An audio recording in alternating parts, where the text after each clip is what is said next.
often people ring me or chat with me, and sometimes I'm in tears, because they're struggling so much. It's such a relief, and just so nice to have, your own home and look out your own window into the garden. And we didn't know what would happen. And the reference point being the United Nations Declaration of Human Rights. That was a real boom. The law's changing put it on my radar. And we just looked at each other and we just said, we're shafted. We've been shafted. I was saying just a very simple thing, but you could hear the support that was literally at my back, And I thought, well, this has got legs. Welcome to the last episode of Season 2 of Candid Tiny House. I'm your host, Shannon Schultz from Fred's Tiny Houses. We've been through a lot together this season. We've heard about the highs and the lows of 2 campaigns that changed the local laws in Mount Alexander Shire, here in central Victoria. Starting with the first campaign that built up awareness about what was possible at a local level and gathered support for progressive tiny house laws to be passed, but was ultimately undermined by a head planner who couldn't shake some of the myths about tiny house living. Then we followed the journey of the advocates who were not exhausted by the first attempt and who were willing to take up the mantle a second time round. We've heard from the newly elected council representatives who pulled the trigger for change and who got to see it through. We've also heard from Christine Henderson, the councillor who championed tiny house law reform in both instances and who was surprised and shocked when it finally got through. But where does this leave us? We've heard about what's happened, but what about the present and the future? This episode, we're looking at the present day uptake of the local laws. We look at the obstacles to living in tiny houses on wheels here in Mount Alexander Shire that still exist, including limits on processing wastewater on site and limits on commercial agreements between tiny house occupants and landowners. We discuss what people are doing above and below the radar to live in their tiny houses under these laws. We also talk about making contracts or written agreements between tiny house occupants and landowners to help people navigate long-term agreements respectfully and with a sense of shared understanding. We look at the future steps for law reform on the local government and state level, as well as how ongoing advocacy work can help shift some of the obstacles that remain. And finally, we'll hear from people who are taking up the laws themselves and inviting people onto their properties. This is a pithy episode with lots to get your teeth into, answering the tricky questions even when it's complicated. So, let's get stuck into it. I sat down with Kaz Nielsen, the coordinator of the My Home network here in Mount Alexander Shire, to talk about everything. We start with a big obstacle. Grey water and sewage cannot be processed on site. What does that even mean in real life, Kaz? What do you tell people when they ask you, what does that mean? Well, our understanding from the wording in the local law is that they have to remove that waste, so grey water and waste, off site. Now, I think that's major work for people. We understand there are nationally approved grey water systems, but they are not currently allowed under the local law. So I suppose we're hoping to have a conversation with council, ongoing conversation around can we review and maybe have some sense of, is this possible? They're nationally approved grey water systems, because we're recognising now people really want to comply with the conditions of the local law, understanding they don't need a permit, but this aspect of having to remove waste off site, when I think my understanding is there's not a lot of detail exactly what the process looks like for that. So yeah, like where would you put all of your grey water or all of your sewage? Officially, you're not allowed to connect to a septic tank on site. You're not allowed to connect to sewer systems that are already connected to your, the property that you're on. And you're not allowed to even just let the shower water trickle into a bed of weeds. You know, it's desperately impractical. Like, where are you just going to put the water from your sink and your shower, which is grey water, or the black water, which is, you know, any sort of refuse from a composting toilet? Just because it's so impractical, I feel like people are going to come up with their own little ingenuitive sort of solutions to that. So they will be probably burying the solids of their composting toilets on site, probably hopefully in a designated place where they don't go and eat vegetables from. The kids are playing in the garden. Yeah, hopefully not where the kids are playing. You know, you can bury the solids and it's fine within a year, right? So that's an option. When we take the urine tank away from our composting toilet, we just chuck it on the weeds because it kills the weeds. That's fine with me. I mean, probably officially that would be considered processing sewage on site, which is terrible. And so there you go, I've just outed myself as doing the wrong thing. But I just feel like there's such a practical miss between what the law allows and what is what you can actually do. So knowing that you're supposed to cut off grey water and sewage, there hasn't, in my knowledge, even been an option for like where you would put it, like take it off site to where?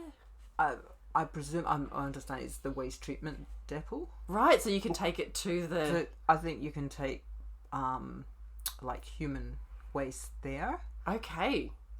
I mean, I probably should check this, but I think that is a process that is in place. I did check with Colaburn Water, but they didn't get back to me in time before publishing this podcast, so it's still an open question about where to take wastewater. But again, it's the practicality. It's the practicality. Like I say, okay, maybe you get an IBC tank, like one of those farming 1 ton can take a ton of liquid, and put that on a trailer. And so in the event of an inspection, just sort of rig up your ag pipes to make it look like the water's going in there and that you're processing water offsite.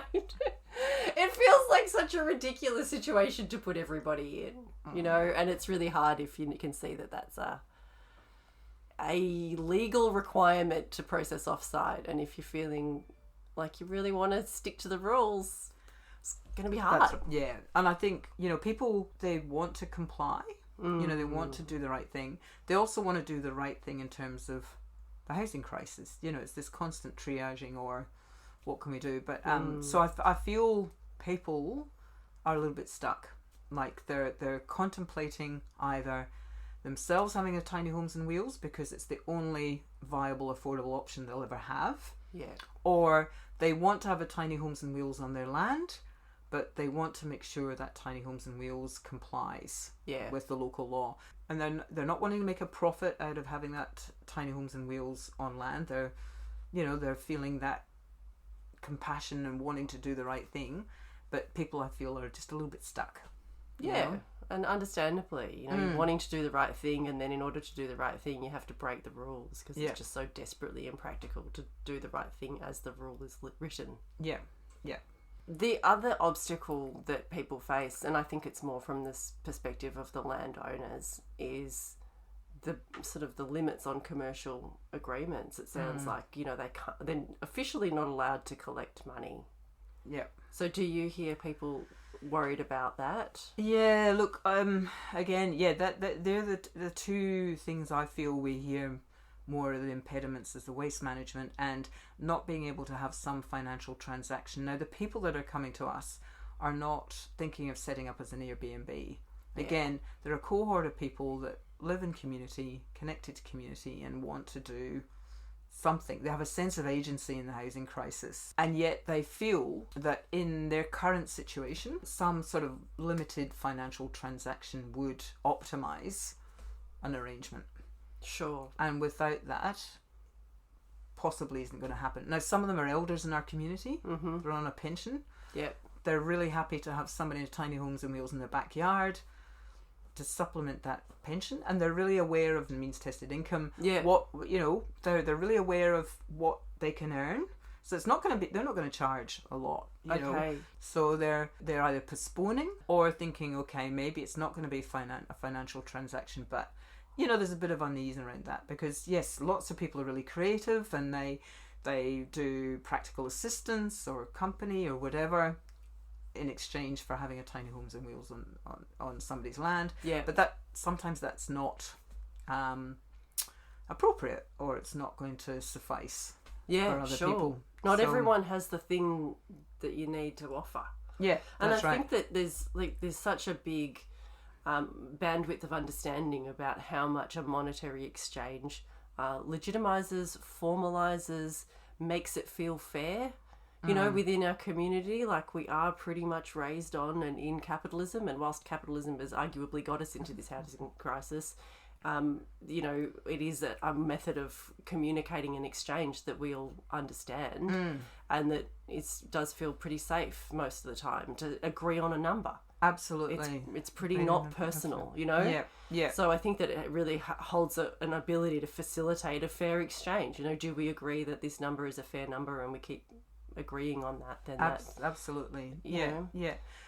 Kaz is reporting to us about her experiences hearing from elders in our community who are motivated by their values around increasing housing for others.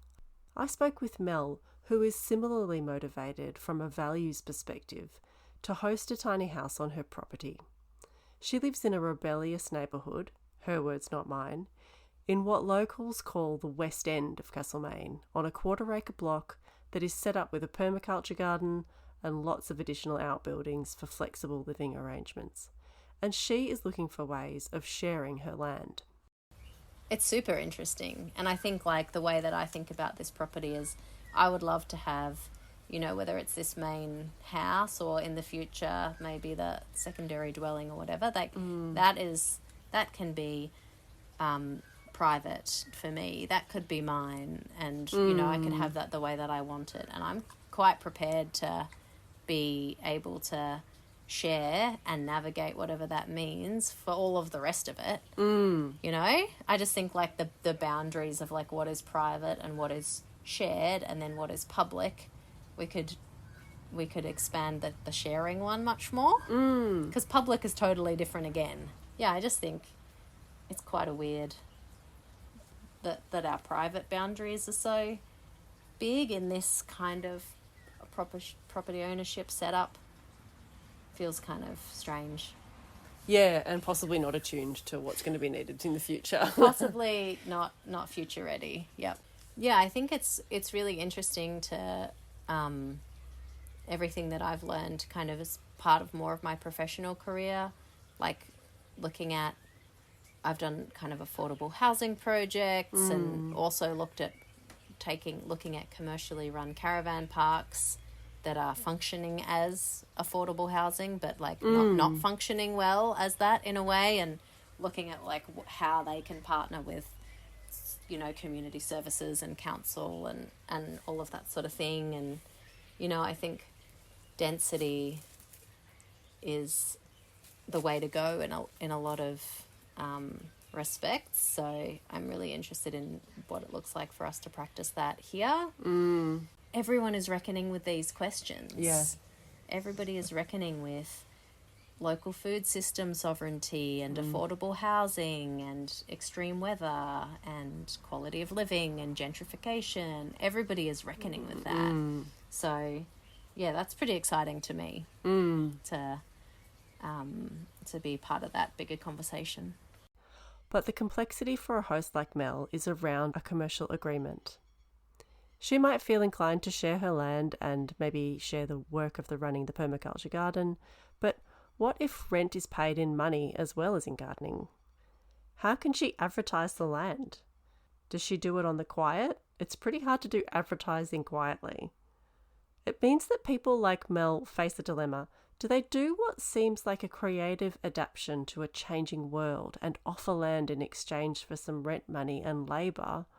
Or do they just not offer it at all because the local laws clearly stipulate that it's not legal to exchange money? It's tricky.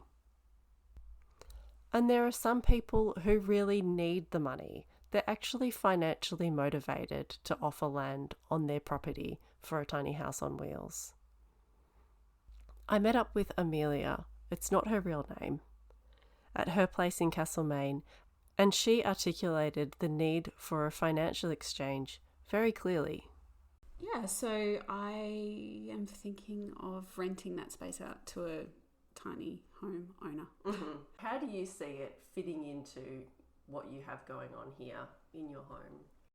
Basically, it's just to make this more affordable for me. I am a single working parent, and though I'm not struggling financially exactly, I'm paying an enormous amount in mortgage, and it would be really great to share that with someone just to supplement a little bit. And because I have my daughter here part-time, I don't really want to have anyone. I don't want to share the house, but there's plenty of space out there. It's essentially a vacant part of the block at the moment. So before I kind of populate that with trees and things, I just want to try someone renting that space in a tiny home for maybe 6 months and see how it feels. Yeah, great. Yeah, see that you've got the right fit, have a bit of a trial period. See if you're a compatible match. Yeah. So it's kind of like I've heard a lot about the tiny house movement making housing more affordable for the people in the tiny houses, but it's also would be making my housing more affordable to have someone there. I can see that. Yeah, it offsets the risk a little bit for you having to show up and make every mortgage payment. Like if it's just a little bit less on you carrying that whole burden. Yeah, and just makes it seem a bit more reasonable. It just seems a bit outrageous at the moment. It is, with each, interest hike. Yeah. I think Amelia is giving us a window into a growing category of people whose key motivation is financial, because the cost of living is so great and more people are living under housing stress. Technically, if you spend more than a third of your income on housing, then you're under housing stress. So, most people. If you're thinking about entering an arrangement with a landlord or a tiny house owner or occupant, and whether there's a financial exchange or not, I'll leave up to you. But if you're thinking about entering a long-term living arrangement, it's a good idea to plan ahead with something written down. Well, what we've found too is people have come to us and said, look, sometimes the handshake doesn't feel like it protects them enough. So they're wondering about an agreement.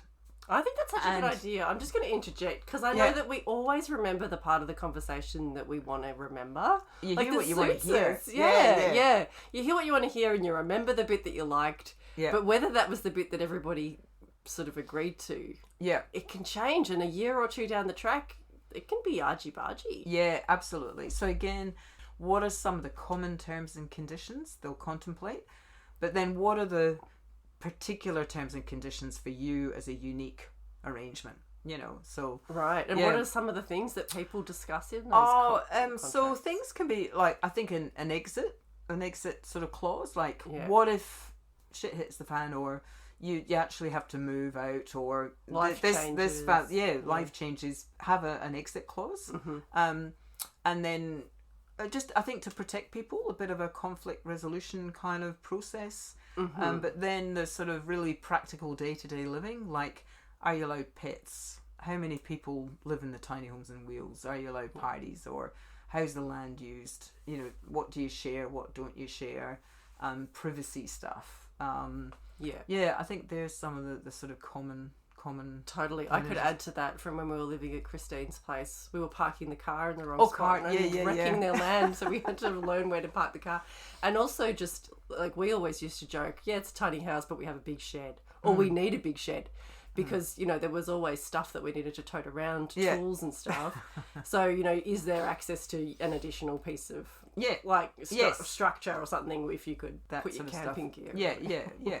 And then I suppose the terms of, if it's, as it is currently, it's not financial, what's the arrangement? Like, is it, I'll give you some yoga lessons for staying here, or I'm going to do the veggie gardens, or I'll do this amount of labour. So there's, those sort of, I think, are some of the common things I've heard about. And then you write it up as a legally binding contract. Yeah, and that's pretty simple, right? Yeah. It doesn't have to be done by a lawyer or anything. You sort of date it and Yep, as long as you stated. I think there's certain things, I can't remember, it has to be who the parties are, you sign it, and if you breach it, you go to court. It's like any other contract. Yeah, you know? and hopefully there's a due there's- process. That doesn't happen. Yeah, hopefully because it you've doesn't got happen. yeah, and there's been a bit of work in building the relationship. Yeah. Yeah. Okay, so you've got your contract sorted. You've defined on a granular level what this living arrangement's going to be. That's awesome. There are other people involved. And given that there's still a little bit of being under the radar in this current local law environment for living in a tiny house on wheels on private property, there's still something to do. The best method is to check it out with your neighbours first, you know. Absolutely. It's sort of always the way it is in every other shire. Like, council operates on complaints, they have to. Yeah. And so they don't really want to be going around looking for people who are living under the radar in casual circumstances.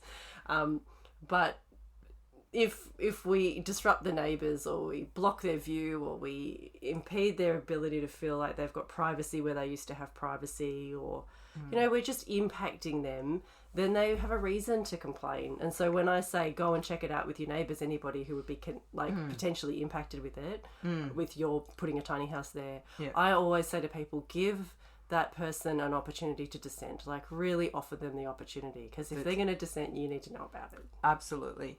And when we've had little group meetings between people that are considering contemplating having tiny homes and wheels on the land, and we try and meet them with other people that have got arrangements or that's happening. Certainly for me, the key points I hear are talk to the neighbours and hear them out, give them time to think about what you're thinking of doing, because you do really need them to be, it's not so much on side, but just accepting and understanding of what it means. I mean, if they're going to dissent, then you want to hear about that before you go to the effort of towing your tiny house to a new location. Absolutely. That's an expense, you know. So I think it's a really good idea. You know, if I'm hearing people correctly, when they go to the neighbours, it's part of that collective conversation around housing and around, you know, that people's understanding is this person's only option for affordable housing. They're not going to get social housing. They're not in that bracket, but they're not in the bracket that can afford rental or afford to buy their own home for various reasons. And so I think it's part, for me, it's strategically, not that this is the reason they're having it, but it's the impact is people get a better understanding of what the housing crisis is, and it's personalised. This is somebody who's not playing a victim, but is being proactive about finding their own housing in a way that they're valued and respected. And so I think that's an important piece of the collective community advocacy and conversation we have around this. And it represents a really nice way of being able to, self-funded housing. I don't know why more governments don't go for it. To me, it's like, you don't even have to do anything. You don't have to pay for any housing. That's right. It's amazing. Just take away the stops. Absolutely. So easy. Absolutely. Yeah. It really does seem that simple. It'd be so great if more local governments change their local laws so that more people can live in tiny houses on wheels on private property. It seems like a no-brainer. And yet, because there are still some obstacles because of the state government and their rules around the Environmental Protection Act and not processing wastewater on property, and about the commercial limits on having a relationship between the tenant and the landlord, where do we go from here? I asked Kaz what her perspective is on that.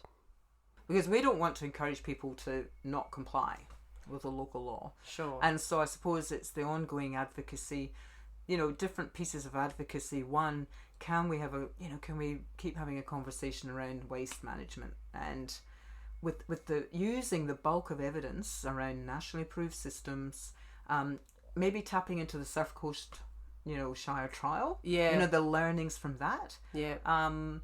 And then having some, encouraging those conversations at a Municipal Association of Victoria where local governments come together. Let's share some of the innovative and leadership kind of evidence and knowledge and experience from like Mount Alexander Shire. They've shown leadership in taking that local law significant steps further. Also Surf Coast Shire. So, you know, hopefully that'll bring some sort of streamlined standard that still is progressive. Yeah. And keeping everyone safe and protecting the environment, you know. Yeah, because it does come up against the Environmental Protection Act or something like that, doesn't it? In terms of how we process wastewater. Yes, but there are nationally approved systems. Right, Yeah, so yeah, it would be sensible if that was allowed. Yeah. Yeah. Okay, so you mentioned MAV there, so Yeah. I feel like just explaining that a little bit more. MAV stands for Municipal Association of Victoria. Right. Yeah. And it's like a government body where all of the local governments can go and have a meeting and say, well, what are you working on, and let's learn from what that's you're my facing. understanding of it. It's a sort of platform for discussions between local government and sharing experiences, and I understand that then there may be a bit of advocacy towards, you know, with state government around some commonalities or a consensus around something. Great. When they go to state government. So yeah. So that'd be great if the MAV reps could take Mount Alexander Shire and say, look what we're doing, other people are taking us up on it, and then lean on the state planning department, I suppose, to... Yeah, I mean, it's such a grey zone, isn't it? Because it's, at the moment, you know, Tiny Homes in Wheels sits within local law, which is then local government. Yes. But then you look at Western Australia with Esperance Council, you know, that I believe, well, the way I understand it, they developed their own planning policy framework that sits between local law and like your conventional planning scheme for Tiny Homes and Wheels. Yeah, yeah. And I still don't know quite how it works, but it's the way they put it in plain language was it's like a really streamlined planning scheme. So it doesn't sit in local law, but it's not as complicated as getting a planning permit for a permanent building. Nice. So they made a middle ground. They made a middle ground. Interesting. So, you know, potentially, I don't know, I'm not an expert, but potentially at an MAV level, is that something they think, oh, this could be a good idea, let's advocate to state government around this. And then everyone has the same planning policy framework. Let's leave government and advocacy behind for a minute and just focus on the good stuff. What's happening right now? You might remember Catherine McGoldrick, the face of the campaign for the second time round. She put herself forward as somebody who was living in a tiny house, wanted to live in a tiny house, and was ready to solve her homelessness problems through working with the government to create a better law. And happily, Catherine McGoldrick is now living in her tiny house and she has solved her homelessness. Here she is reflecting on what it's like to live in her tiny house on wheels. It's such a relief, and just so nice to have, you know, your own home and look out your own window into the garden and have neighbours who are ongoing, you know. Yeah, that's great. And you know, and it's not just any house, it's like it's a beautiful house and it's in a beautiful place. Yeah. Can you just tell me quickly about that moment when you heard that it had passed? Well, as it turned, because as you know, I've been caring for my dad during the year, I didn't know it had passed, and the ABC had phoned me up and said, you know, we just, you know, we want your comments. And I'm going, what? And so it was a surprise, and it was a joyous surprise to find that it had been passed. And it was fabulous, and just such a relief, such a it's something when you don't have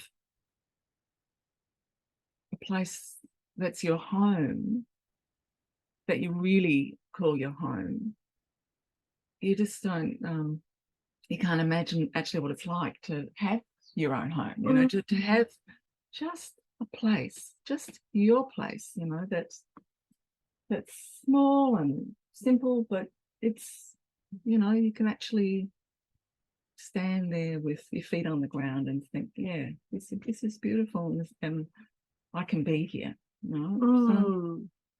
So yeah, it was fantastic. And it sounds like there's a real difference between what it's like to have that law passed and not be having to apply for permits every 6 months. I mean, it's as bad as having to reapply for your same rental application every 6 months. Yeah. And really not knowing, the uncertainty is such a awful thing to have hanging over your head. The uncertainty about everything, where you'll go if this doesn't work, or the complications that your mind explodes around. Trying to problem solve, because our brains are problem solvers, so they just find problems and they'll go nuts on it. And especially as we know, a lot of older women out there that don't have that kind of security, and it's a really good option, I think, for women like me, living on their own, and can live pretty simply. But to have it be ongoing, it's fabulous. It is fabulous. Thanks so much for telling us your story yet again. Telling us. You're welcome. You're welcome.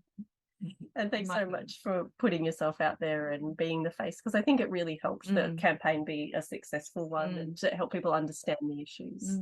No, it's my pleasure. Hopefully there are many people out there right now, like Catherine, who have ended their homelessness with a tiny house on wheels, and we probably won't know, but hopefully because of our future advocacy there will be many more people who can end their homelessness.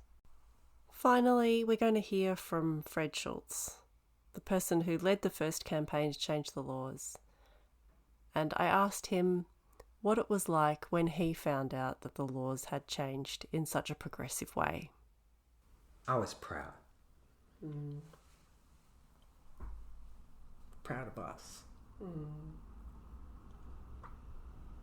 I always kind of put it out there when I was traveling all around and says, where will it be? Will it happen in Tasmania and Hobart? Where we'll have a breakthrough and then everybody else can copy that? Or will it be up in Byron Bay? Was seeming pretty positive. They had a counsellor there who had a doctorate in planning and was supportive. Or would it be Mount Alexander Shire? And I was kind of holding out hope, but the fact that people got behind it, Matthew, Rosie, Kaz, all those clapping hands, and to hear of the new level of submissions that got done blew our little initial one out of the water. Is it right? They had never had so many submissions. So that's a community that is the kind of proud, innovative, creative place that I thought I was coming to. Castlemaine.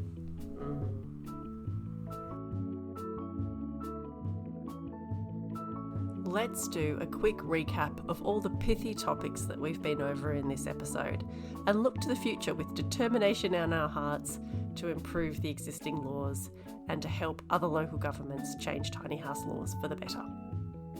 Number 1, there are nationally approved wastewater treatment systems that would be suitable for processing wastewater on site if the Environmental Protection Act and the State Planning Scheme allowed for them to be used. Number 2, the payment of money as a way of acknowledging a fair exchange of land and tiny house use is a very neat and convenient and well-known form of exchange.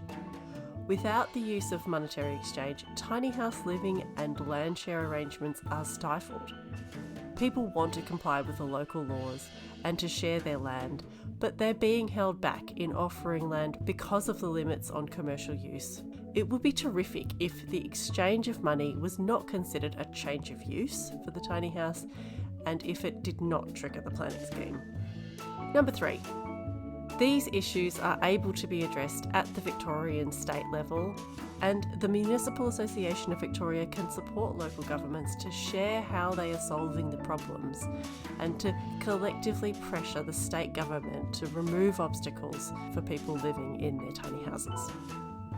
Number 4, contracts. Make them. They can be a great opportunity to refine what your living arrangements will be and to help you to navigate tricky things that come up. And when done openly with clear sight and planning for the worst and hoping for the best, a contract can increase people's feelings of safety in the relationship and in their overall living arrangement. Okay, that's it. I hope you enjoyed this season of Candid Tiny House. I've certainly enjoyed bringing it to you.